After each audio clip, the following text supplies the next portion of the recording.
salah satu hal yang akan diterapkan baru adalah bila ada kabar, maka pemberitahuannya akan langsung ke warga. Masyarakat berkeliling dengan membawa toa untuk memberitahu semuanya, termasuk sini. Kalau masalah pengecekan itu belum ada. Itu pun masalah bunyinya pun di waktu banjir malah tidak bunyi, di waktu panas malah bunyi. Tapi karena malam hari diberitahunya lewat HP, akhirnya sebagian tidak mendapatkan informasi. Ilmu langitnya udah canggih, tapi ilmu di daratnya belum. Ini persoalan mendasar. Jangan sampai nanti begitu kita udah punya banyak toa, udah dianggarkan, maaf pada saat banjir toanya sedang diistirahatkan. Itu sangat konyol menurut kami. Lihat tuh semua tuh orang begitu banyak. Boro-boro PSBB, ngurus tilang aja dioper-oper dari kejaksaan, pengadilan, pindah lagi, oper ke kantor pos. Suruh nunggu lagi 1,5 jam, belum dipanggil. Orang udah bertumpuk. Jadi saya sendiri di mobil memang tidak pakai masker, tapi masker ada. Apabila saya keluar mobil saya pakai masker. Jadi katanya walaupun sendiri menyetir, tidak ada orang lain, itu tetap kena denda. Guys, is it PSBB? Oh my god. Dan sekarang aku harus nunggu mau disidang atau mau disuruh bayar atau kerja sosial. Ini apaan? Pertamina rugi 11 triliun. Itu jelas, bisa terbuka datanya. Tetapi ketika indeks IHSG dikatakan merugikan negara 297 triliun, dengan sebuah pernyataan tiba-tiba dikatakan negara rugi 297 triliun. Kan kalau negara sudah rugi 300 triliun 297 gitu. Hanya sebentar karena pengumuman itu, padahal karena ini tata kata bukan tata negara. Hampir 300 triliun kira-kira lari gara-gara statement. Kita akan menarik rem darurat, yang itu artinya kita terpaksa kembali menerapkan pembatasan sosial berskala besar seperti pada masa awal pandemi dulu. Bagaimana mau disiplin, wong Car Free Day diadakan pada saat pelonggaran, harusnya kan Car Free Day ditiadakan. Pak Anies bilang Jakarta darurat harus PSBB lagi. Kemarin kemana aja waktu PSBB transisi, Pak? Malah ngasih izin demo RUU HIP ribuan orang. Kemarin kemana aja Pak waktu PSBB transisi? Malah kasih izin ratusan orang deklarasi kami di Tugu Proklamasi. Sekarang Bapak bilang Jakarta darurat harus PSBB lagi. Pret apa? Kebijakan-kebijakan yang dikeluarkan oleh Pak Gubernur Anies Baswedan itu banyak yang tidak masuk akal akhir-akhir ini. Dan beliau itu memakai kata-kata, pintar merangkai kata-kata, membuat kabut. Menurut saya ini bisa jadi suatu pengalian isu. Saya melihat banyak sekali pengingkaran janji oleh Pak Anies Baswedan terhadap janji-janji beliau yang beliau buat sendiri ketika Pilgub DKI. Harusnya kalau saya ketua KPK, ini Anies Baswedan sudah saya tangkap. Nah disitulah saya bilang bahwa Anies sedang mencari-cari sesuatu untuk membenarkan. Jangan dia pikir semua orang Jakarta ini bodoh. Tidak, kita ini orang-orang cerdas. Jakarta ini penduduknya cerdas. Jangan dibodoh-bodohi oleh Anies Baswedan. Ini tidak boleh. Apa yang terakhir dibangun oleh Ahok, itulah Jakarta sampai sekarang. 3 tahun loh, hampir 3 tahun. Ya kemarin kemana bos?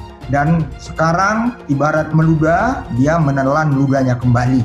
Itulah seorang Anies. Karena hanya pintar bermain kata-kata. Ingat 15% yang dari Ahok, ini sekarang nggak jelas ini. Ya, Ahok itu jelas semua. Hitam di atas putih. Nah ini sekarang gimana? Pertama, Gubernur Anies tidaklah jujur. Kedua, Gubernur Anies tidaklah transparan. Ini nggak akuntabel, ini nggak transparan. Ingkar janji itu yang mana? Jadi siapapun yang nanti kita hadapi, apapun, dari manapun, mau temen, mau kawan, mau lawan, mau siapa, mau setan, kita tetap hadapi. Siapapun yang goyang Anies, kita akan goyang. Jadi ingat, apapun alasannya, kita akan tetap setia sampai akhir. Dalam dukung silakan. Ya, ini menjadi PR besar sebenarnya untuk kemudian ke depan untuk tidak menjadikan isu sumber daya alam kemudian juga agama sebagai komoditas politik. Jadi ketika bicara mengingkari janji atau tidak, maka lihatlah janjinya. Janjinya apa? Kenyataannya apa? Dan tentu ini sekali lagi membohongi masyarakat di Jakarta tentang janji-janji yang ketika dia mau menjabat sebagai gubernur, ya ini sangat-sangat berbeda dengan apa yang dia janjikan. Dan ini aneh, betul-betul aneh. Ini bukan kampanye, tapi saya sampaikan di sini. Di satu sisi menyiapkan jalur-jalur air untuk dikirim ke laut, di sisi lain di lautnya dipasang dengan pulau reklamasi, tinggal tunggu waktu jadi rock, air balik. Dan ini melawan sunnatullah. Kenapa? Air itu turun dari langit ke bumi, bukan ke laut. Harusnya dimasukkan ke dalam bumi, masukkan tanah. Di seluruh dunia air jatuh itu dimasukkan ke tanah, bukan dialirkan pakai gorong-gorong raksasa ke laut. Jakarta telah mengambil keputusan yang fatal. Kalau seandainya orang Jakarta percaya Pak Anies jadi gubernur pun, saya berani jamin kok dia akan lakukan normalisasi yang sama seperti saya lakukan kok. Nggak usah bohong lah. Nanti ketika air sampai di muara, maka siap untuk dipompa ke laut. Padahal dia minoritas, dia mulai tahu pertama kafir, kedua goblok. Kitab Bible Kristen itu bohong. Saya bukan mengatakan Bible Kristen fiksi, Bible Kristen itu palsu. Karena di salib itu ada jin kafir. Haleluya. Ya, untuk mengalihkan perhatian kita dari para penista agama. Kamu anak Tuhan dari mana? Kalau Yesus anak Tuhan, pilihannya siapa? Kemudian na'udzubillah min dzalik. Anda pilih orang kafir, berarti Anda telah menyerahkan urusan umat Islam ke tangan orang kafir. Gus Dur itu buta mata juga buta hati. Jarang, saya belum pernah nengok Cina kerasukan setan. Pernah tak Ahok itu kerasukan setan? Enggak, setannya karena sesama setan sekarang saling menggoda. Saya nggak pernah mundur untuk kebenaran, keadilan, kejujuran, dan peri kemanusiaan. Gue nggak pernah mundur, dan gue nggak pernah takut juga sama lu. Siapapun yang rasis, gue akan hadapin. Karena rasis itu tidak berperi kemanusiaan. Sama saya ditanya dulu kan, kamu nyesel nggak statement kamu di Pulau Seribu sehingga masih masuk penjara? Tidak pernah nyesel, karena saya mengatakan kebenaran. Hai teman-teman, saya mau memperlihatkan transaksi saya hari ini lakukan trading di eToro. Ini bukti transaksi saya untung $4.500 US, itu sekitar 68 juta rupiah. Semua keuntungan bisa saya dapatkan dengan fasilitas copy trading di eToro. Kalau saya bisa, kalian juga bisa guys. Oke, itu yang mau saya tunjukkan. Like video ini sekarang juga dan gunakan link di kolom deskripsi, maka kalian berhak dapat bonus kalian. Promo ini ada masa waktunya, jadi jangan ketinggalan. Bukan cuma itu saja, transaksi tidak dikenakan fee, baik itu investasi saham, trading forex, komoditas, bitcoin, dan lainnya. Kalian bisa melakukan transaksi berapa kali pun atau unlimited trading. Dan tidak ada fee sama sekali. Jika transaksi di tempat lain sudah berapa fee-nya. Setelah nonton video ini, ayo bergabung dengan eToro hari ini, gratis dan tidak ada minimal deposit. Pastikan kalian menggunakan link di kolom deskripsi untuk mendapatkan welcome bonus. Kalian bisa menggunakan bonus $100.000 di akun virtual untuk latihan. Bukan cuma itu, kalian akan dapat kelas trading online gratis senilai 3 juta rupiah atau $200 jika kalian deposit di bulan ini. Selamat menonton guys, enjoy! Hai semua, dengan saya Jonas Leong. Terima kasih banyak buat kalian, penonton setia yang selalu menonton di channel ini. Saya secara personal sangat menghargai waktu kalian. Dan saya sudah menganggap kalian sebagai family karena kalian selalu support di channel ini. Bagi kalian yang selalu menuliskan opini kalian di kolom komen, saya baca komen kalian satu persatu. Saya baca komen kalian untuk mengetahui opini kalian, tanggapan kalian, dan masukan kalian sangat berguna untuk video selanjutnya. Terima kasih banyak buat kalian yang selalu menekan tombol like di awal video. Video seperti ini membutuhkan waktu dan juga research. Dan ini semua gratis untuk kalian. Jadi pastikan kalian menekan tombol like-nya, supaya saya mengetahui kalian menyukai konten yang saya bagikan. Pemerintah Provinsi DKI Jakarta berencana menambah 6 perangkat pengeras suara atau TOA untuk peringatan bencana kepada warga. Dengan anggaran yang disiapkan sebesar 4 miliar rupiah untuk 6 set TOA yang terdiri dari alat disaster warning system, stasiun ekspansi peringatan dini bencana, serta transmisi VHF radio. Menanggapi rencana tersebut, Anggota DPRD DKI Jakarta fraksi PSI Antoni Winza beranggapan jika Pemprov DKI keliru dalam menentukan prioritas kerja yang seharusnya mengutamakan pencegahan banjir ketimbang peringatan dini. Menurutnya, hal itu justru menunjukkan telah terjadi kegagalan dalam pencegahan. Kalau misalnya kita mempermasalahkan sekarang kok jadi isunya peringatan dini, berarti seakan-akan ini sesuatu yang tidak bisa dicegah, jadi perlu diperingati. Ini kita nggak masuk ke sumber akar masalahnya. Masalahnya adalah kita harus adanya pencegahan, bukan cuma peringatan. Peringatan itu menunjukkan adanya kegagalan pencegahan. Antoni juga memperingatkan jika seluruh toa yang telah terpasang, sebagaimana yang telah dianggarkan jangan sampai bernasib sama, seperti pompa yang diistirahatkan sewaktu dibutuhkan. Sebagai contoh begini, jangan sampai nanti begitu kita udah punya banyak toa, udah dianggarkan, lalu nanti dikatakan maaf pada saat banjir toanya sedang diistirahatkan, lalu tidak digunakan. Seperti waktu itu katanya pompa diistirahatkan, itu sangat konyol menurut kami. Selain menyoroti prioritas Anies dalam mencegah masalah banjir, Antoni juga menyoroti kinerja Pemprov DKI dalam menangani masalah banjir. Ia berpendapat jika Pemprov DKI tidak siap dalam menghadapi banjir. Sekarang kalau memang udah siap, mana pompanya kok masih banyak yang rusak, masih banyak yang katanya solarnya habis, masih banyak yang katanya pompanya kerendam. Dan kenapa baru 2 tahun ini katanya kurang toa, maka ditambahkan toa, kenapa baru sekarang? Ketika mengarahkan sesuatu yang baru, ketika sudah terjadi bencana, itu menunjukkan ketidaksiapan terhadap bencana. Maka kita harus kembali fokus kepada pencegahan bencana sebelum terjadi. Mengenai pemasangan toa tersebut terdapat perbedaan pandangan sistem antara Kepala Badan Penanggulangan Bencana Daerah dengan anggota TGUPP DKI. Sebagaimana yang diberitakan, jika pemasangan 6 set toa tersebut tergabung dalam sistem peringatan dini atau Early Warning System BPBD Jakarta.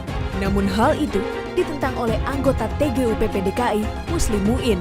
Kalau toa jadi Early Warning System, 7 hari main toa. Kenapa baru sekarang toa-toa tersebut baru dipasang? Dia nggak ngerti Early Warning System ini. Bapak yang nggak menjawab pertanyaan saya. Kenapa itu toa dipasang sekarang? Kenapa tidak dipasang 2 bulan, 3 bulan yang lalu? Itu pertanyaan saya. Loh, bukan saya yang jawab. Bapak. Gubernur DKI Jakarta Anies Baswedan telah memerintahkan pada petugas kelurahan untuk keliling kampung menggunakan toa atau pengeras suara sebagai bentuk sistem peringatan dini bencana. Dengan alasan, jika peringatan dini hanya melalui smartphone, tidak semua warga akan mendapatkan informasi. Kita sejak kemarin tuh review SOP yang selama ini ada. Dan salah satu hal yang akan diterapkan baru adalah bila ada kabar, maka pemberitahuannya akan langsung ke warga, tidak melalui jenjang. Jadi kelurahan bukan ke RW, RT, tapi langsung ke masyarakat berkeliling dengan membawa toa untuk memberitahu semuanya, termasuk sirine. Karena kemarin pada malam itu pemberitahuan diberitahu, tapi karena malam hari diberitahunya lewat HP, akhirnya sebagian tidak mendapatkan informasi. Pada era Gubernur Basuki Cahayapurnama atau Ahok, informasi mengenai banjir dapat diakses melalui aplikasi bernama Pantau Banjir yang telah diluncurkan pada 20 Februari 2017. Aplikasi tersebut memiliki fitur siaga banjir yang dapat memberikan informasi tentang ketinggian air sungai dan dapat mengirimkan peringatan dini banjir ke pengguna. Namun sayangnya, fitur itu justru tidak ada lagi pada versi 3.2.8 hasil update 13 Januari 2020. Anggota DPRD DKI William Aditya Sarana yang juga dari fraksi PSI mengomentari penggunaan toa sebagai peringatan banjir. Menurutnya, Jakarta mengalami kemunduran dalam sistem peringatan dini bencana karena menggunakan pengeras suara mirip seperti yang digunakan pada era Perang Dunia Kedua.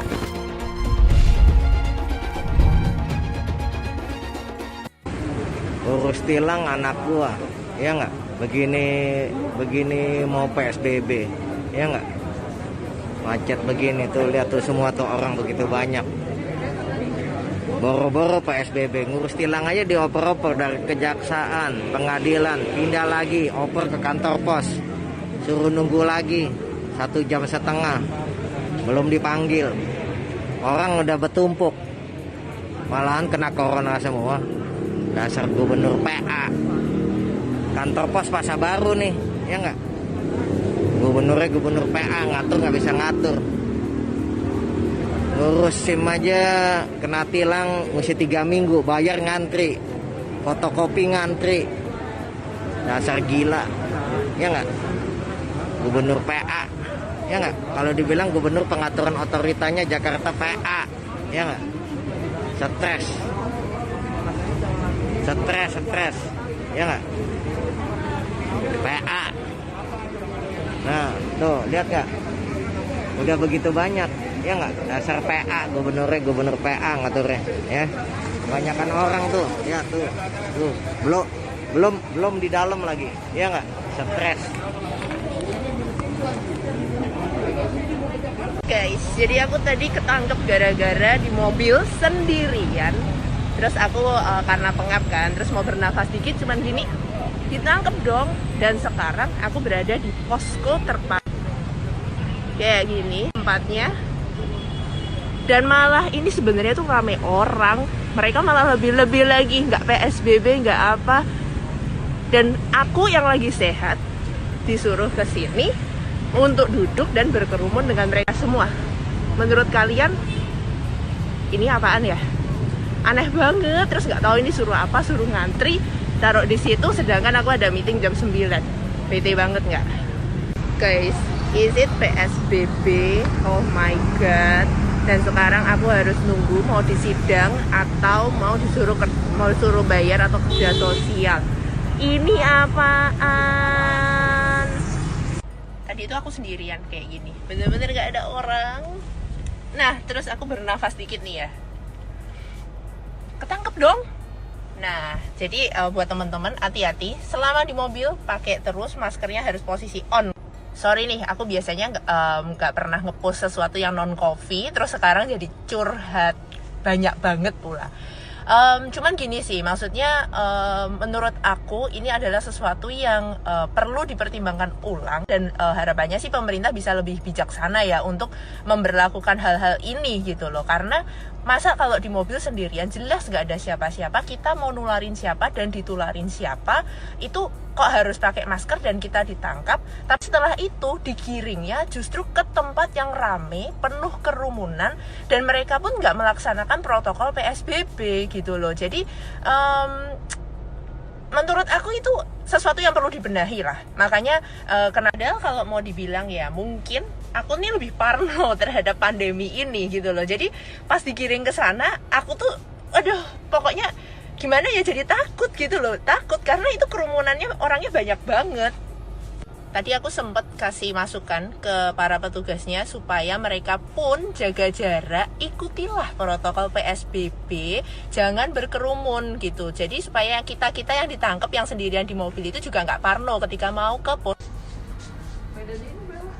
Ya, hari ini dapat denda 100.000 katanya tidak pakai masker. Jadi saya sendiri di mobil memang tidak pakai masker, tapi masker ada. Apabila saya keluar mobil saya pakai masker. Jadi katanya walaupun sendiri menyetir tidak ada orang lain itu tetap kena denda, tetap kena sanksi. Nah, jadi ini buktinya saya 100.000 hari ini kena denda. Yang anehnya peraturan ini kata petugas, apabila merokok misalnya di tempat umum, itu boleh saja asal jaga jarak.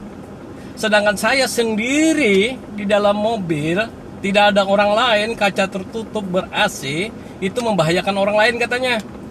Jadi akhirnya kena sanksi. Jadi mohon ini sampaikan kepada Ibnu Sina, wali kota, ini betulkah peraturan ini atau dikoreksi lagi? Pertamina rugi 11 triliun. Itu jelas, bisa terbuka datanya. Tetapi ketika indeks IHSG dikatakan merugikan negara 297 triliun, dengan sebuah pernyataan tiba-tiba dikatakan negara rugi 297 triliun. Kan gak logik. Seolah-olah masyarakat semuanya bodoh hanya untuk mendiskreditkan Anies, maka dibuatlah angka-angka yang sedemikian rupa.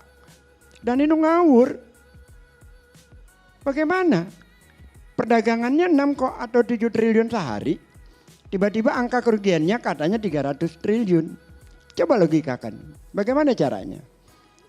Jadi saya kecewa sekali dengan kalimat-kalimat kalangan pengambil kebijakan itu. Yang seolah kalau ada cara untuk menunggangi, langsung ditunggangi. Dan itu tanpa ada penjelasan yang mencerahkan kita gitu loh. Kira-kira gitu. Jadi luar biasa itu persoalan IHSG yang juga sangat luar biasa mirisnya, tingkat kematian kok tidak ada yang komentari. Dari situ kita bisa melihat kemana keberpihakan orang-orang yang kita berikan amanat untuk mengurus hidup kita itu. Tapi ada yang mengatakan bahwa rumah sakit kita tidak terbatas. Ya mungkin tidak terbatas. Kalau rumah sakit Pulau Galang itu mungkin sudah jadi. Saya nggak tahu juga itu rumah sakit Pulau Galang sampai mana sekarang. Kalau di Jakarta sudah pasti terbatas. Kalau di Jakarta. Baik kapasitasnya maupun tenaga medisnya. Sudah sangat amat terbatas. Terus berani menyatakan bahwa rumah sakit kita tidak terbatas. Itu logikanya juga sangat luar biasa ngawur. Kedua. Yang ketiga, saya ingin bicara hal-hal yang di perbincangan di luar kita aja, di luar sini. Kita tahu kok isi rapatnya. Saya tahu.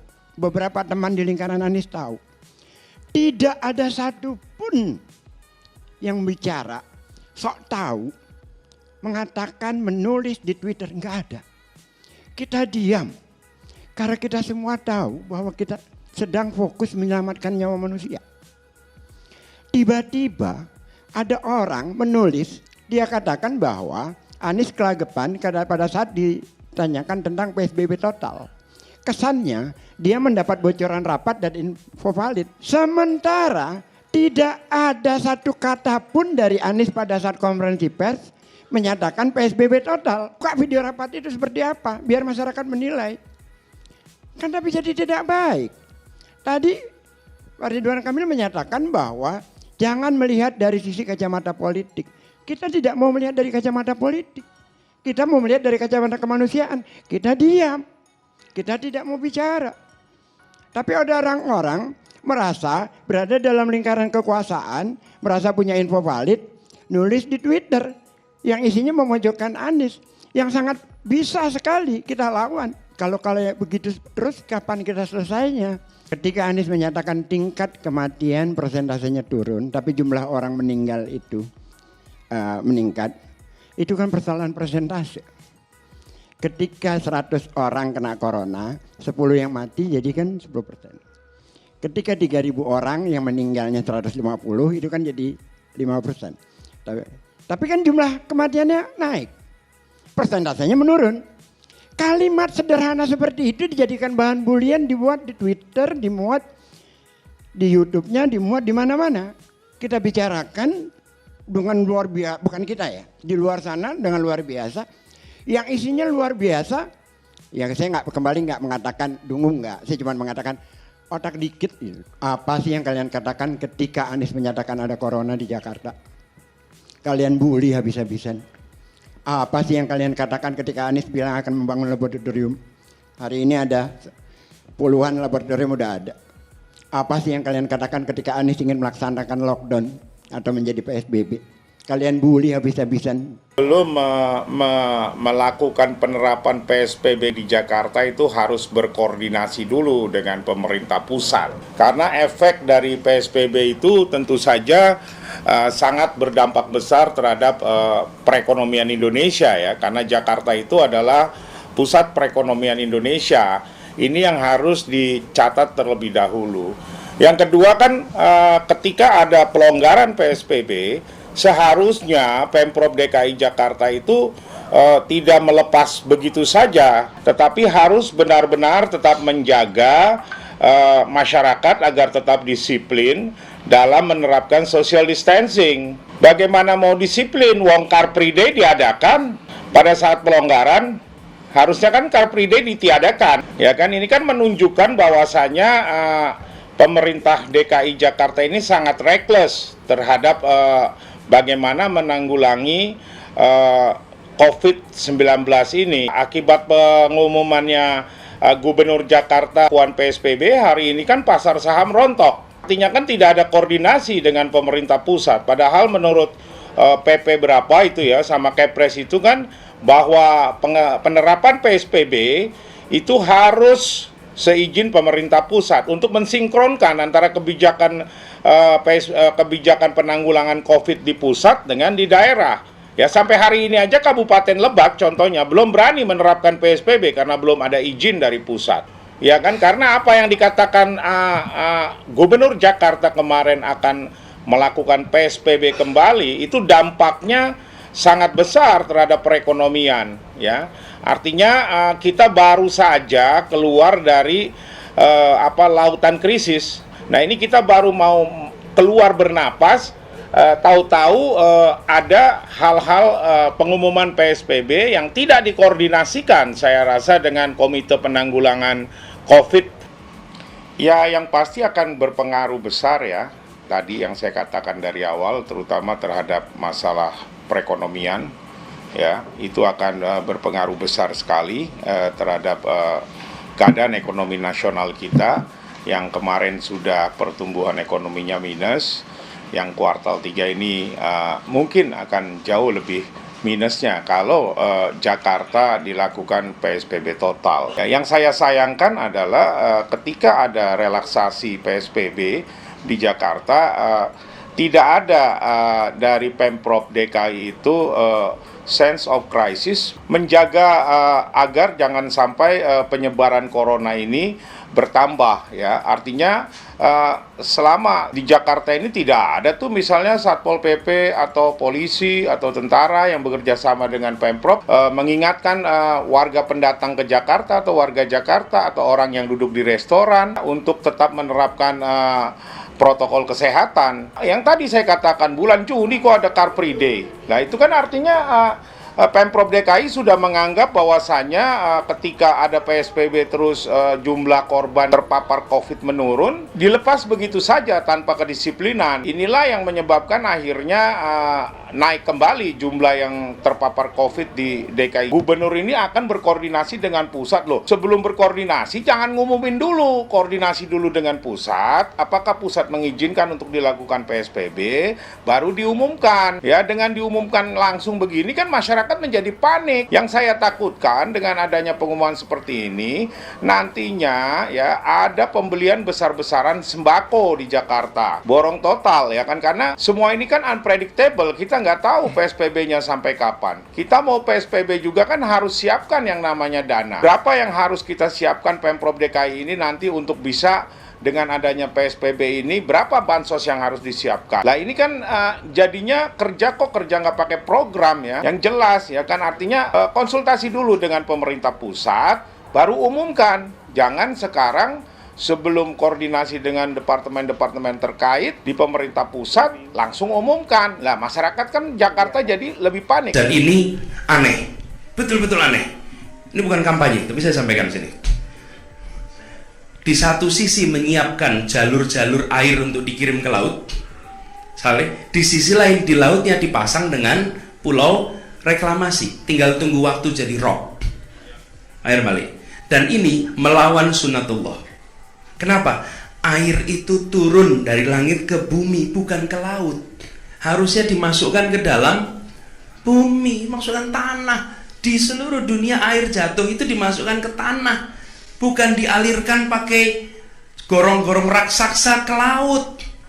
Jakarta telah mengambil keputusan yang fatal. Dan semuanya juga posisi siap, nanti ketika air sampai di muara, maka siap untuk dipompa ke laut, ke laut, ke laut, ke laut.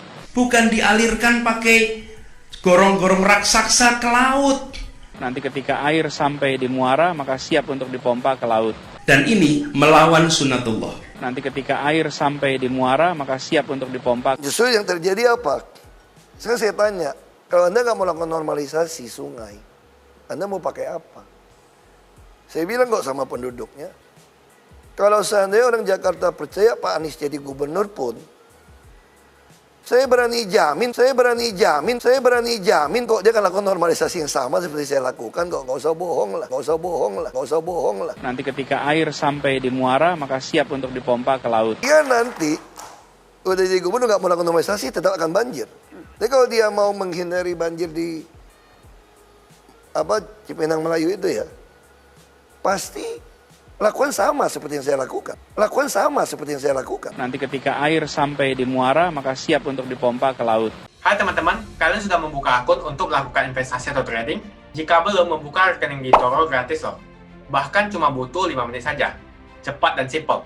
Dan semua bisa dilakukan secara online. Sampai saat ini ketika kita mau melakukan investasi saham atau trading forex, kita masih menggunakan cara yang kuno. Seperti kita menelpon banker atau broker yang melakukan atau mengeksekusi transaksi kita. Tapi apakah kalian tahu di eToro kita membeli saham atau forex, kita cuma login, lalu memilih apa yang kita mau, lalu masukin angka berapa banyak yang ingin kita beli, lalu tinggal klik. Sesimpel itu. Sampai saat ini kita bingung mau investasi saham luar negeri, trading forex, komoditas, dan cryptocurrency di mana tepatnya. Kita bisa transaksi semua trading ini di eToro. eToro merupakan one-stop shopping. Sampai saat ini kita membayar fee di setiap transaksi kepada banker atau broker. Setiap kita melakukan transaksi jual beli, biasanya kita dipotong fee oleh platform kita. Kalau dalam 1 bulan kalian melakukan transaksi 1 kali, mungkin tidak terasa. Coba kalian melakukan trading sebanyak 100 kali. Sudah berapa fee-nya? Misalnya kalian membeli saham Google dengan fee per transaksi $10. Jika kalian membeli saham Google 10 kali, maka fee transaksi sudah $100. Belum lagi kita akan dikenakan fee ketika kita menjual saham itu. Itulah sebabnya saya memilih eToro, karena tidak ada fee sama sekali. Saya ulangi, di eToro tidak ada fee sama sekali ketika kalian melakukan transaksi. Dan yang kedua, kalian bisa melakukan unlimited trading atau trading sebanyak apapun. Ya, kalian bisa melakukan trading 10 kali, 100 kali, 1000 kali dalam sehari tanpa dikenakan fee. Jadi berapa banyak uang yang kita hemat dari fee saja. Sampai saat ini ketika uang dana kita dikelola oleh manajer keuangan, terkadang kita tidak diberitahu ketika akan melakukan transaksi. Bahkan investasi kita dipotong biaya. Dan kita dibikin bingung karena kurangnya transparansi. Kita juga bingung memilih investasi manajer yang bagus untuk mengelola investasi kita. Alhasil, investasi kita bukannya untung malah rugi. Bahkan yang lebih ekstrim, kita tertipu oleh manajer investasi yang ilegal. Tapi apakah kalian tahu di eToro ada fasilitas yang namanya copy trade, di mana kita bisa menduplikasikan investasi atau trading yang dilakukan oleh trader profesional. Semua data terbuka dan transparan dan kita bisa melihat performance sampai 10 tahun yang lalu. Dengan fasilitas ini, kamu tidak usah lagi menelpon manajer keuangan kamu untuk melakukan trading. Atau pusing investasi kamu merugi dikelola oleh manajer keuangan. Di eToro kita bisa memilih investor profesional yang sesuai dengan yang kita sukai. Dan di eToro banyak sekali profesional investor yang keuntungannya di atas 50%. Bulan ini saya profit 140%. Jika kalian ingin profit seperti saya, kalian tinggal menggunakan fasilitas copy trade. Jadi ketika saya profit, maka otomatis kalian akan mendapatkan profit. Mau beli saham Google, 1 unitnya mahal. Di eToro kalian bisa beli di bawah 1 unit atau pecahan unit. Contohnya kita membeli saham Google dengan hanya $50 saja, yaitu 0,02 unit. Di platform lain, kalian diwajibkan untuk membeli minimal 1 unit atau $1.500 untuk saham Google. Dengan $50 atau Rp700.000 saja, kalian sudah bisa memiliki saham Google. Menarik bukan? Saya sudah lama menggunakan eToro dan minggu ini saya profit 140%. Jadi bergabunglah dengan eToro dan mulai profit hari ini. Jadi apa yang kalian tunggu, mendingan kalian cobain sendiri aja deh. Tutorial bisa kalian cek di kolom deskripsi dan kalian harus menggunakan link di kolom deskripsi untuk mendapatkan welcome bonus. Jika tidak, maka tidak akan mendapatkan bonus. Dan gunakan bonus $100.000 di akun virtual Anda untuk mengenal lebih jauh tentang eToro atau bisa digunakan untuk latihan. Bukan cuma itu, kalian akan dapatkan kelas trading gratis yang nilainya Rp3 juta jika kalian deposit di bulan ini. Makasih banyak buat kalian yang nggak skip dan nonton video ini sampai habis. Saya secara personal sangat menghargai waktu kalian. Makasih banyak buat kalian yang sudah tekan tombol subscribe, dan makasih banyak buat kalian yang sudah tekan tombol loncengnya. Jangan lupa bagikan informasi ini ke teman atau family Anda. Mungkin teman atau family Anda membutuhkan investasi ini.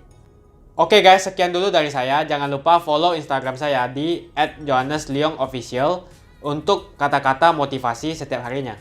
Bagi kalian yang termotivasi nonton video ini, ayo like video ini dan subscribe di channel ini. Dan buat kalian yang sudah subscribe di channel ini, jangan lupa tekan tombol loncengnya supaya kalian mendapatkan notifikasi setiap kali saya upload video. Saya menggunakan eToro untuk melakukan investasi. eToro merupakan broker multi aset di mana Anda dapat berinvestasi pada pasar keuangan global, seperti di saham, komoditas, forex, cryptocurrency, atau di ETF. eToro juga dikenal dengan social trading platform, di mana Anda bisa mengcopy transaksi dari trader profesional, sehingga cocok sekali bagi Anda yang sibuk atau tidak memiliki keahlian untuk trading atau berinvestasi sendiri. Misalnya Dave menggunakan eToro untuk menduplikasi aktivitas trading Steve. Jika Steve untung, maka Dave juga untung. Mau untung seperti Steve? Gunakan copy trade hanya di eToro. Pastikan gunakan link di kolom deskripsi untuk mendapatkan bonus.